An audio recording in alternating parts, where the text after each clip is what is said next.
오늘 아침 TBS 라디오 뉴스 공장에서 김어준 총수가 우리 당에 N번방 연루자가 있다면 미래통합당에서 정계에서 완전 퇴출시키겠다고 했는데 이런 말은 매우 이상한 메시지다. 이것은 정반대로 더불어민주당에서 N번방 연루자가 나올 거니까 정계에서 완전 퇴출시키라는 이야기다. 이 말은 어느 순간 갑자기 튀어나온 발언이 아니라 고민해서 만들어진 메시지다. 공작의 냄새가 진하게 난다고 말했는데요. 즉 미래통합당 중앙선대위 정원석 대변인이 어제 국회 소통관에서 있었던 N번방 사건 태스크포스 대책위원회를 구성하는 기자회견을 하면서 미래통합당은 N번방 사건을 비롯한 각종 성범죄 사건과 전면전을 선포한다. 황교안 대표의 무관용 원칙과 관련해 우리 당 인사가 유사한 성범죄 사례와 연루됐을 경우 출당을 시키는 등 초강력 조치 등을 통해 완전히 정계에서 퇴출시킬 것이다 라고 했었는데요.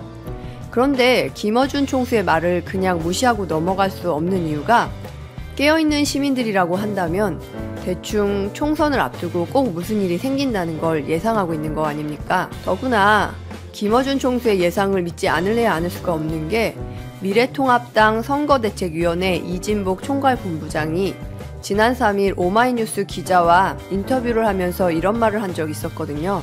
뭐라고 했냐면 우리는 잃을 게 없다. 하지만 저쪽은 터질 게 있다. 우리가 희망적이라고 보는 이유 중 하나다. 저쪽에서는 그것이 알려지는 것을 막기 위해 온갖 방법을 쓸 거다. 구체적으로는 이야기하지 않겠다. 그러니까 저쪽에서는 터질 게 있다. 저쪽에서는 그것이 알려지는 것을 막기 위해 온갖 방법을 쓸 거다. 참, 이 말이 무슨 말인지 뭔가 의미심장한 속내가 담겨있는 얘기가 아닌가 싶은데요. 그리고 또 지난 4월 1일에 윤석열 검찰청장이 박사방 운영자 조주빈 씨와 관련해 대검 간부들을 향해서 조주빈이 검찰에서 진술한 조서까지 전부 다 읽어보고 챙겨라 라고 당부했었다고 알려지고 있는데요. 그러니까 이런 발언이 참 이례적으로 받아들일 수밖에 없는 이유가 대검에서 일선 청에다 수사 지휘를 하기는 하지만 이렇게까지 검찰청장이 나서서 수사 시작 초반부터 대검 간부들에게 조서와 수사 기록을 전부 읽으라고 지시하는 경우는 아주 이례적인 일이라는 겁니다. 참고로 N번방 사건과 관련해 청와대 국민청원에 올라온 청원들이 각각 216만 건과 418만 건을 돌파해버릴 정도로 엄청난 반응을 불러일으키긴 했지만 지금 신종 바이러스 사태로 신천지 압수수색을 원하던 국민들의 요구엔 귀를 막고 있던 검찰이었잖아요. 더구나 사망자가 지금까지 186명이 발생하고 있는데 그런데도 지금 수사할 의지도 없어 보이는 거 아닙니까? 그리고 또 미래통합당 황교안 대표가 N번방 사건에 대해서 무관용 원칙을 내세워 미래통합당 인사가 이런 유사한 성범죄 사례와 연루됐을 경우에 출당을 시키는 등 아주 강력한 조치를 취하겠다고 했거든요. 그런데 말이죠. 황교안 대표가 지난 1일 방송기자클럽 초청 토론회에 참석했을 때 N번방 회원들 26만 명 모두를 신상 공개하는 건 어떻게 생각하느냐 이런 질문을 받았을 때 황교안 대표는 이렇게 말하지 않았습니까? 호기심 등으로 들어왔다가 막상 보니까 적절치 않다 싶어서 활동을 그만둔 사람, 이런 사람들에 대해서는 판단이 좀 다를 수 있다고 생각한다. 그러니까 돈 100만원, 200만원을 내고서 그것도 암호까지 입력하고 신분증까지 제출해서 들어가는 N번방이 호기심으로 들어가는 방이라고 착각을 한 건지 아니면 몰라도 너무 모르는 게 많아서 그랬던 건지 호기심으로 보고 나온 사람들은 처벌하지 말자던 황교안 대표가 갑자기 며칠도 안 돼서 N번방에 관련된 미통당 인사들이 있으면 정계에서 퇴출시킨다는 말을 꺼냈다는 건 뭔가 모종의 꿍꿍이가 있어 보이는 거 아닌가 싶다는 건데요. 그리고 가장 중요한 거 미래통합당에서 N번방 사건을 파헤친다며 태스크포스 대책위원회를 만들었다는 거 아닙니까? 여러분 그거 기억나세요? 작년 7월에 자유한국당에서 태스크포스 팀을 만들어 한 가족을 아주 사기꾼, 범죄자로 몰아버렸잖아요. 바로 그 가족들이 조국 전 법무부 장관 가족들 아닙니까? 그리고 무려 한 달 동안에 180만 건의 기사들, 조국 장관 가족들은 사기꾼이다, 범죄자들이다 이런 식으로 기사들을 마구 쏟아내더니 조국 청와대 민정수석이 법무부 장관 인사청문회에 들어갈 즈음 되니까 그 많던 기사들이 하루아침에 사라지기도 했었잖아요. 어쨌든 조국 전 민정수석을 법무부 장관에 앉혀서는 안 된다고 자유한국당에서 인사청문회 TF팀까지 만들어 법률지원단이나 미디어 특위까지 꾸리지 않았습니까? 그러니까 조국 한 사람 잡아보겠다고 무슨 미디어 특위 의원들을 TF팀에 합류시켰을까? 그야 뭐 조국 전 장관이나 정경심 교수를 공격하던 언론들의 행태를 생각해보면 딱 답이 나오는 거 아닌가요? 그래서 나중엔 조국 장관 끌어내렸다고 자기들끼리 서로 잘했다고 표창장 나눠주며 자화자찬을 하기도 했었는데요. 그런데 그런 TF팀이 왜 지금 총선을 10여일 앞두고 또 만들어지는지 의심하지 않을래야 않을 수가 없는 상황이라는 것이죠. 그러니까 미래통합당에선 N번방 관련자들을 정치에서 퇴출시키겠다고 선빵을 날린 건 김어준 총수의 말대로 뭔가 있는 것 같은데, 지금 언론들 상황을 보면 유시민 이사장을 신라젠으로 엮어보려고 대기를 하다가 마봉춘 MBC가 아주 멋지게 선빵을 날려버리니 주춤해버린 상태 같거든요. 게다가 눈에 가시 같은 김어준 총수가 또 N번방 사건을 조심해야 한다고 대비를 하라며 오늘 예고해버렸으니 지금 저쪽에서는 몹시 당황해버린 상태이거나 그게 아니라 김어준 총수의 선빵 때문에 벼르고 있던 꼼수를 접어버렸다면 지금쯤 김어준 총수를 향해서 사퇴하라고 TBS에서 쫓아내야 된다고 십자가 포화를 날려대지 않겠습니까? 더구나 요즘 미래통합당 안에서 말실수가 연일 터져 나오는 상황에 N번방 같이 이런 써먹기 좋은 재료를 그냥 묵묵히 썩혀버리긴 우리 국민들이 보기엔 이해하기 어려운 일이잖아요. 어쨌든 공수처 설치를 반대하는 국가 권력 1위 검찰 측에서도 이렇게 그냥 침묵으로 일관하기는 아쉬운 상황일 테니 일단은 데미지를 줄 수 있는 약한 고리를 찾아서 좀 어중간한 사람 하나 골라서 이리저리 엮여서 뻥튀기를 할 텐데, 문제는 지금 과연 어떤 후보들을 엮어볼까 고민하고 있을 텐데요. 게다가 이제 총선까지 10일도 안 남은 상황인데 결정타라고 생각하고 있었을 유시민 이사장 때리기 카드가 이제는 뭐 완전히 날아가게 됐으니 남는 건 N번방 사건으로 뭔가 해보는 것 말고는 없을 것 같은데, 사실 이 N번방 사건이 언론에서 보도되기 시작했을 때부터 깨어있는 시민들이라면 대충 짐작하고 있었던 일 아닙니까? 공수처 설치를 방해하는 세력들에겐 이런 N번방 사건이 이용해 먹기 딱 좋은 거잖아요. 그렇게 여권의 인사들을 줄줄이 무력화시키기 위해선 작업이 들어갔을 거라고 예상하시는 분들이 많았을 텐데, 그런데 김어준 총수 같은 엄청난 스피커가 대신 말을 꺼냈으니 지금 인터넷에서도 이슈가 되어버린 거겠죠. 그런데 문제는 이 N번방 사건이 여성들의 감정적인 부분을 건드릴 수 있기 때문에 조국 전 법무부 장관이나 정경심 교수처럼 언론에서 떠들어대게 된다면 지금 다 법정에서 검찰이 내세우는 논리가 다 박살이 나고 있는 상황이라고 해도 뭐 언론에서 제대로 보도를 안 해주면 이 N번방 사건도 기사에 오르내리는 여당 측 인사들에게 거부감을 표시하는 여성 투표층이 나오는 건 당연한 일 아니겠습니까? 어쨌든 앞으로 총선까지는 시간이 얼마 남지 않았으니까 적폐 세력들에겐 수단과 방법을 안 가리고 주작질을 해댈 것 같은데, 일단 김어준 총수가 이걸 확 터뜨려 버렸으니까 이제 우리 깨어있는 시민들이라면 두 눈 부릅뜨고 조국 수호를 외쳤듯 끝까지 믿고 지켜봐야 한다는 생각이 드네요. 그래도 다행스러운 점이 있다면 고 노무현 전 대통령께서 뇌물로 받았다는 1억 원 넘는 명품 시계를 논두렁이에 버렸다고 하면서 언론에 흘리던 검찰, 그리고 그걸 또 그대로 열심히 받아 써주던 기자들, 그러니까 그 사건이 벌써 10년이나 지나버린 일인데, 그런데 지금도 우리나라 언론은 변한 게 하나도 없다는 거 아닙니까? 그래도 딱 하나 10년 전과 달라진 게 있다면 그건 바로 우리 국민들이잖아요.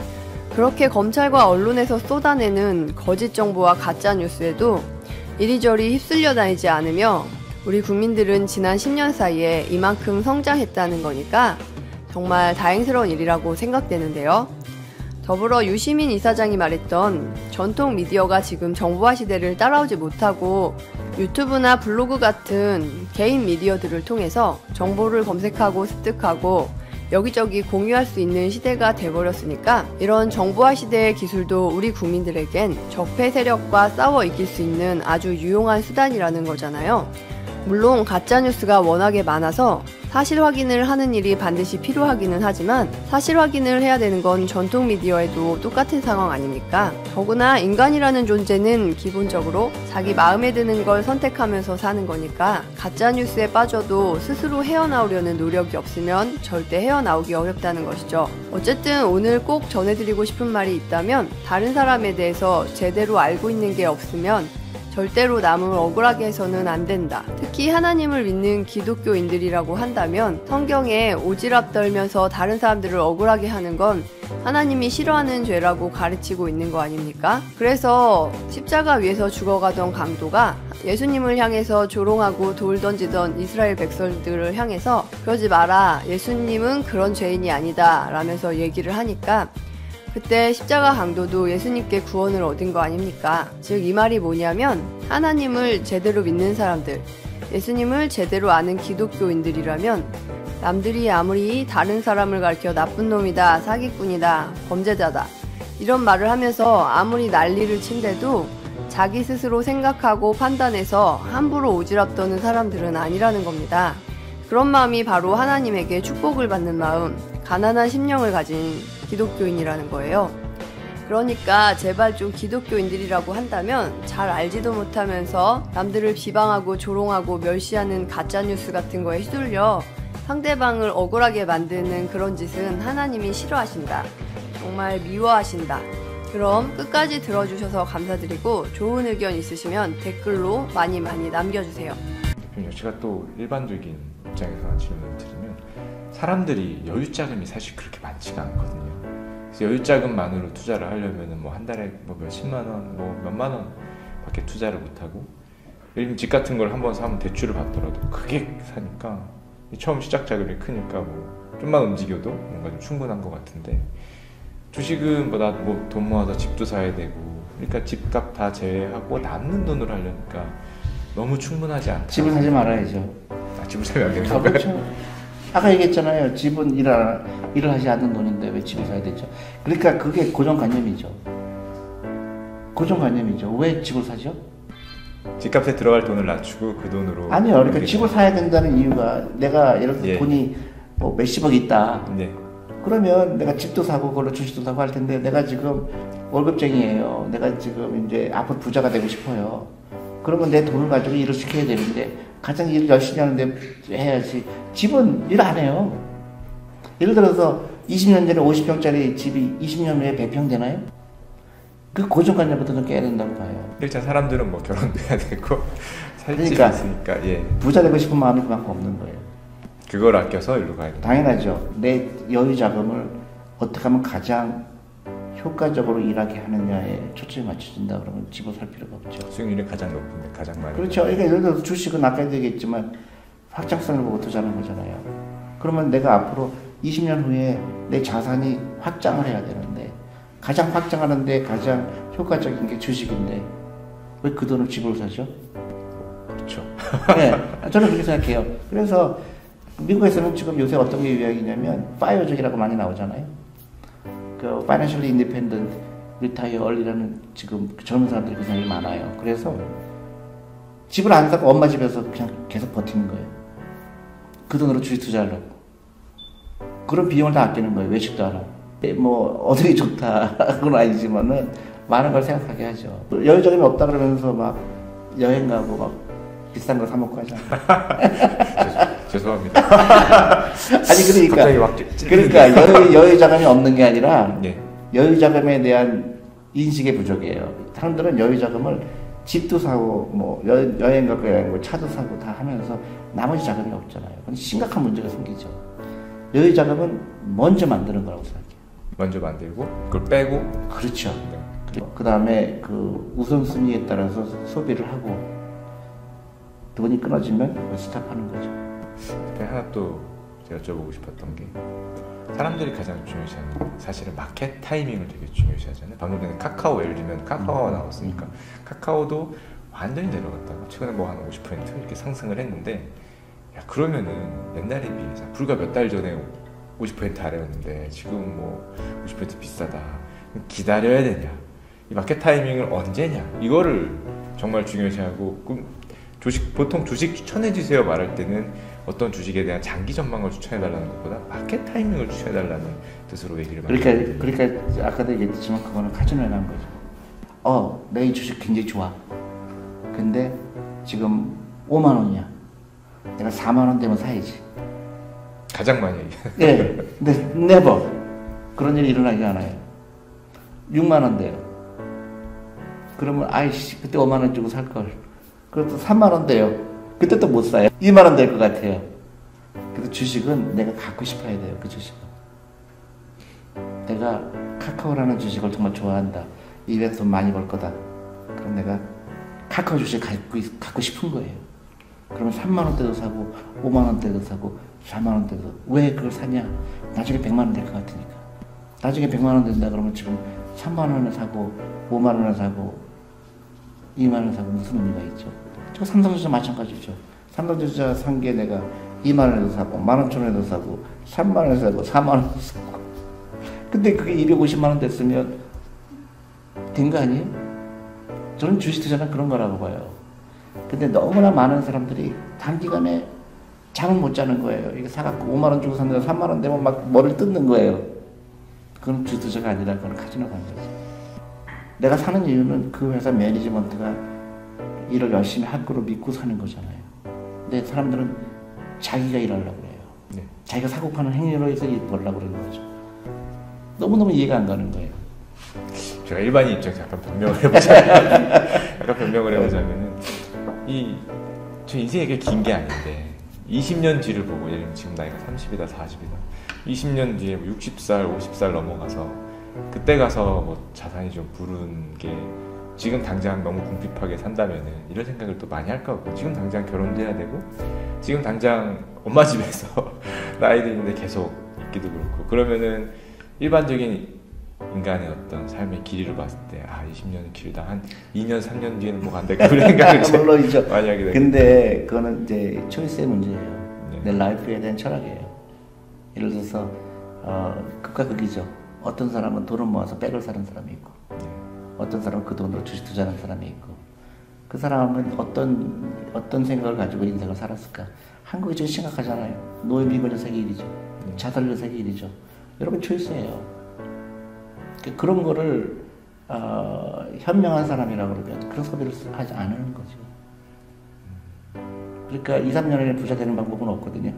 반성하고 있습니다. 나도 마찬가지예요. 나도 그런 유혹을 예. 당연히 그 젊었을 때 좋은 차 사고 싶고 좋은 백 사고 싶고 놀러도 가고 싶고 근데 그 밸런스죠. 밸런스 오브 라이프. 더 심각한 거는 인간 수명이 늘어났기 때문에 그 돈의 중요성이 더 중요해졌고 더 심각해졌고 돈이 없으면은 심각한 라이프에 문제가 생긴다는 것을 미리 알고 준비하는 건데 사실은 그 즐거움을 포기하라는 게 아니에요.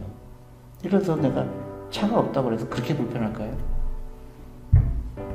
근데 그 차를 없음으로 인해서 한 달에 70만 원, 80만 원이 주식에 투자된다 그러면 그거는 엄청난 나한테 부를 갖고 오죠. 그러니까 저는 라이프 스타일의 문제지 어떤 한국에서 특히 심한 게 젊은 사람들이 이 금융을 잘 모르니까 소확행이라는 얘기를 너무 쉽게 하고 율로적인 그런 이유가 너무너무 안타까워요. 그러니까 미리 포기를 하고 나는 흑수저이기 때문에 안 된다. 그 사람의 라이프 스타일이 어떤 라이프 스타일이냐? 부자처럼 보이려고 하는 라이프 스타일이냐? 아니면 부자가 되고 싶은 라이프 스타일. 부자가 된다는 건 되게 좋은 거잖아요. 네. 근데 한국은 젊은 사람들이 부자에 대한 굉장히 적대감이 있어요. 왜냐면 이런 걸 배워보지 않았기 때문에. 그러니까 쓰죠. 어차피 부자가 안 될 바에. 근데 그렇지 않다고 보는 거죠. 주식이라는 좋은 제도가 있어요. 내가 자본가가 됐으면 그게 난 너무너무 익사이딩한 거예요. 내가 오늘 커피 10,000원 안 사 먹었더니 내가 삼성전자 주식을 2주 살 수 있다는 거잖아요. 네. 방금 마시고 있어서. 그러니까 그러니까 예를 들면 그래요. 예. 예를 들면 네. 하루에 10,000원 아끼면 너무너무 익사이딩한 거예요. 내가 삼성전자 2주 살 수 있다는 거예요. 근데 내가 5만 원 주고 샀는데 내일 3만 원 됐어. 상관없어. 내일 또 살 거니까. 우리나라 사람들이 뭐 부자가 되고 싶어하는 사람들이 당연히 많겠죠. 많은데 국내에서는 자꾸 믿음이 없으니까 요즘에 많이 하는 게 해외 주식, 특히 미국 주식 많이 사는. 그런지 몰랐기 때문에.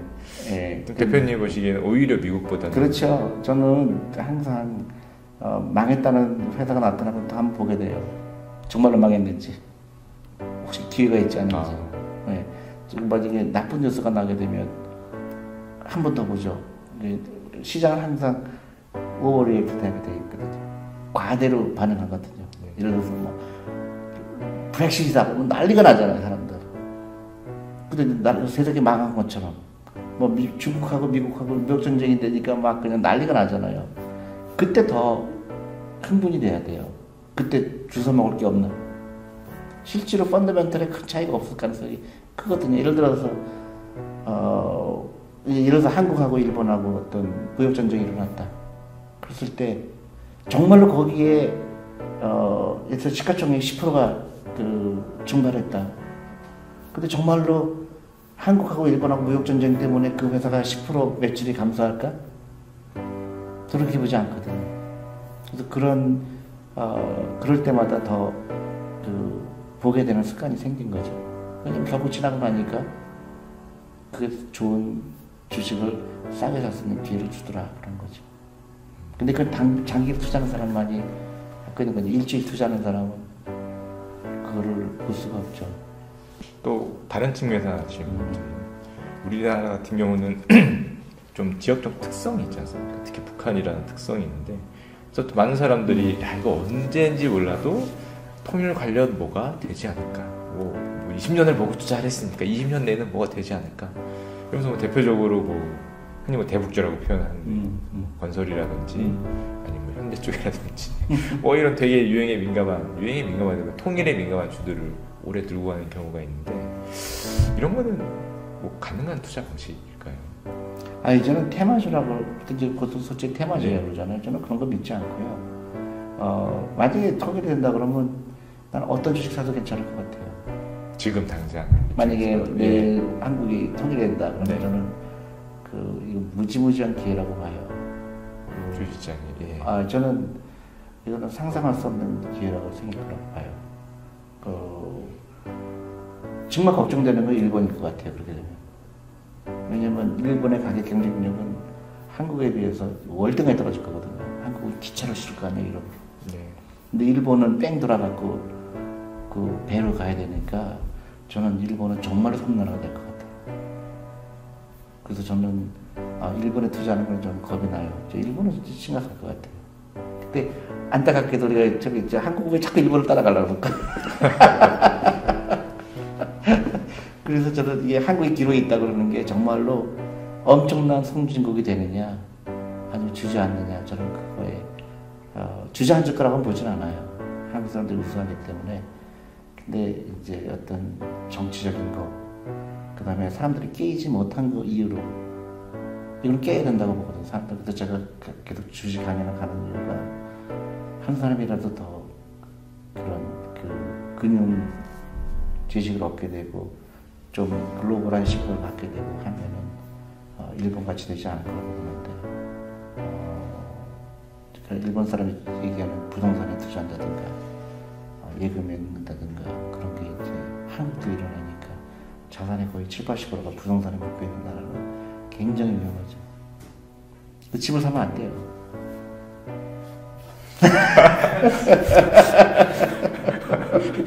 돈도 아직 없지만 집에 투자해야죠. 그리고 가능한 부모님 집에서 사는 게 좋고.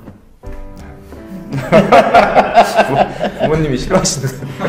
나 할 수 없지. 근데 이제 부모님한테 돈 드리면 되죠. 부모님한테. 돈 드리고 내가 볼 때는 하여튼 온 집안이 그런 금융에 대해서 인베스트먼트 투자에 대해서는 관심을 가져야 돼요. 제가 중고등학교에 가서 강연을 하는데 너무너무 막 안타까워요. 왜 학부모들은 그걸 모를까? 애한테 사교육비 쓰는 걸로 주식 사줬으면 매덕이 생길 텐데 막 그런 게 아까운 거예요. 얘 과외비 쓰는 거 50만 원을 삼성전자 10주 사줄 수 있잖아요. 네. 그땐 그 돈이 그냥 사장됐잖아요. 그게 결국 라이프 스타일이다. 마지막으로 많은 사람들이 궁금해하는. 그러면 지금 어떤 확장성이라든지 방금 전에 뭐 많은 측면을 봤을 때 뭐 종목은 아니고 업종이나 이런 게 좀 확장성 있는 업종이 대표적인 게 IT 같은 거. 그리고 또 뭐가 있을까요? 저는요, 그 미래를 예측하려고 생각하면 안 될 것 같아요. 계속 생길 거예요. 그러니까 뒤에는 계속 생길 거라고 봐요. 그러니까 새로운 기업이 나올 겁니다. 카카오가 이제 몇 년이 지나면 카카오를 또 이기기 위한 회사가 나올 거예요. 네. 저는 그런 거를 기다리는 거예요. 그러면은 주식을 돈이 생길 때마다 사는 게 나은가요? 아니면 기다렸다가 샀다 생길 때마다. 생길 때마다 네. 가요? 밥 먹듯이. 기다리지 말고. 네. 근데 이제 그 사기 전에는 연구를 해야죠. 이 회사를. 그 다음에 반드시 분산을 해야죠. 아니면 우리 펀드로 사는 거죠. 비대면으로.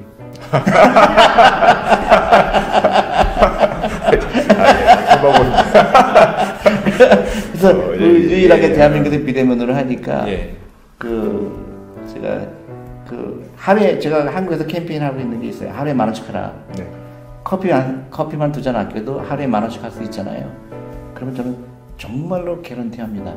경제적으로 문제 없어요. 한국 하루에 10,000원이면요 쉬운 게 아니에요.